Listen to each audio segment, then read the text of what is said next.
Today I'll show you how to reinstall Windows 10 without installation CD or USB. Just click the start button, then click the on the server writing reset. Then when you see the reset this PC, click the reset and then click the get start and then click remove everything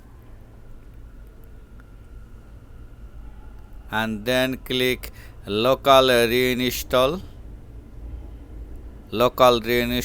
click local reinstall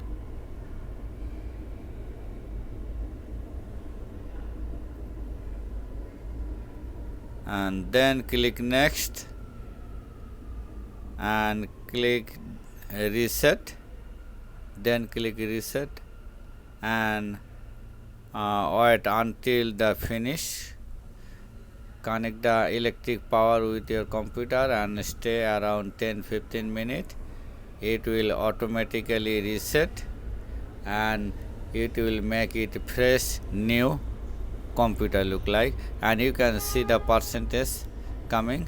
You have to wait until the finishing this process.